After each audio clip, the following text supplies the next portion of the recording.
Hi everyone. In this video we are going to look at calculating and explaining direct labor variances. Okay? Alright, so this particular problem is going to ask us 4 different questions. It starts off with Malbasa Tax Service prepares tax returns for senior citizens.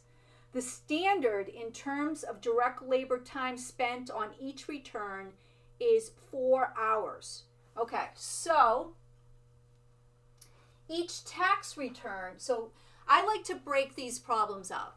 Okay, again, they can be daunting, so just take your time and then break it out between actual and standard.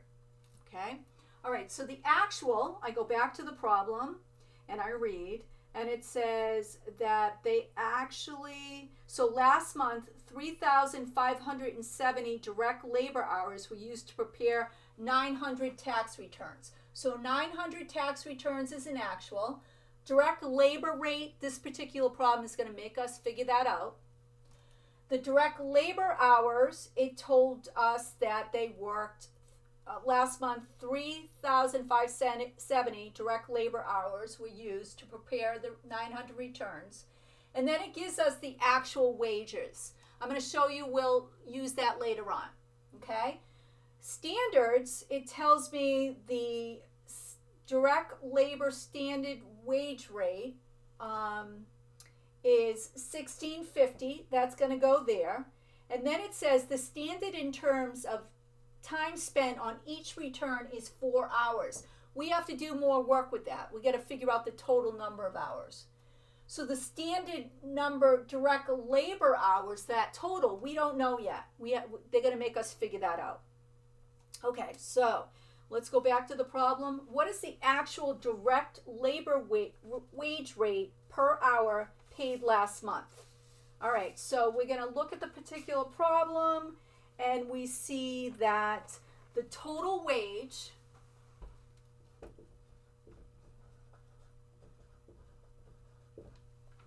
how did they say it? Paid. That's my numerator. And then I'm going to divide that by the total hours worked. Okay, so I go over there, I do 66,045. I divide that by the 3,570. And that gives me $18.50 per hour. So this one, they made us work. They did not give us that number. So I'm going to go over my direct labor rate, and I'm going to add $18.50.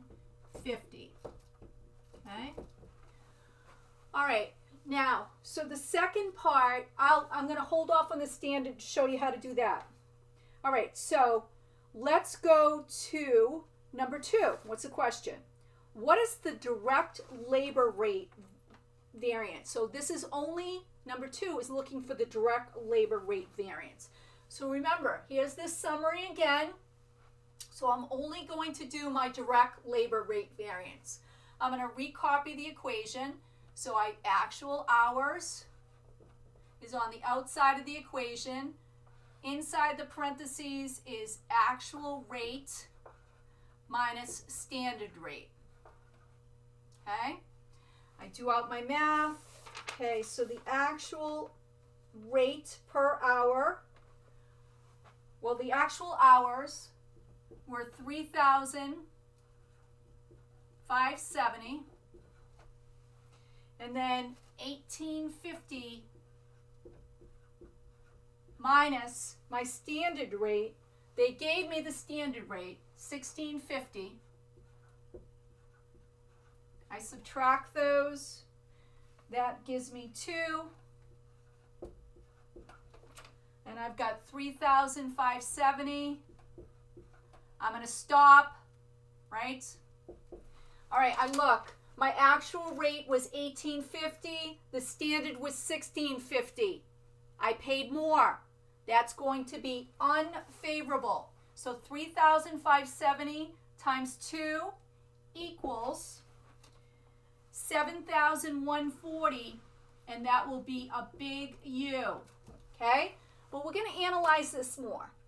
Okay, so now, number 3, it says, what is the direct labor efficiency variance? Again, work right from the summary. Okay, so my standard rate is exactly the same. That's on the outside of the equation. So I'm going to have standard rate. I got my parentheses, and then I have actual hours times standard hours. Okay, I do the math out. My standard rate, okay, is... I got to show you how to figure out the standard hours. Okay, so they did not give me the standard hours. All right, so what did they give me? So I'm going to use actual. So get this. This is our predetermined overhead rate. They're estimating 4 hours per tax return. Well, I need the actual number of hours to get the standard. So I'm going to take the 900 and I'm going to multiply it by the 4 hours. And that gives me 3,600. So now I can input that number. My standard direct labor hours were 3,600. Some of the problems will give it to us. Some will make us figure it out. So just write down and then work through the problem. All right, so now I go back to the problem. And I say my standard rate is $1,650. I've got my parentheses. My actual hours are 3,570. My standard hours we just figured out, oops, not multiplied, minus.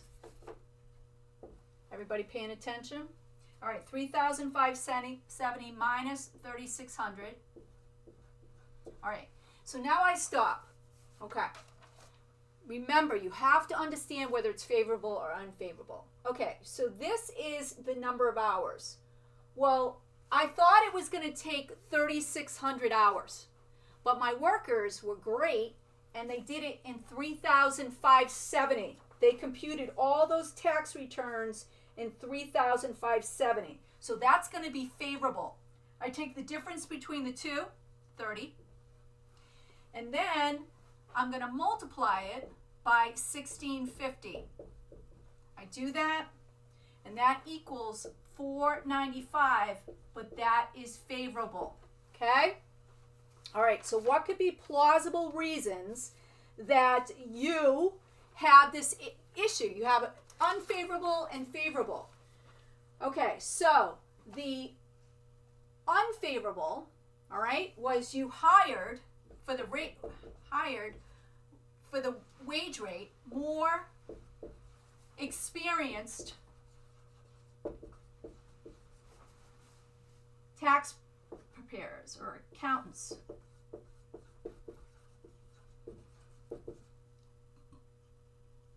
who require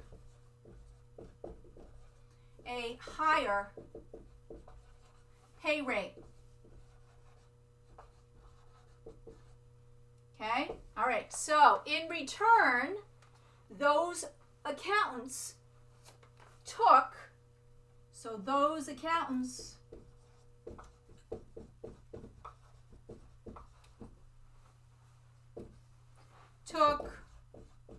less hours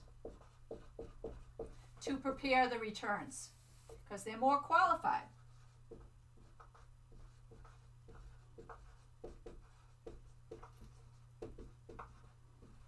So that could be two plausible reasons.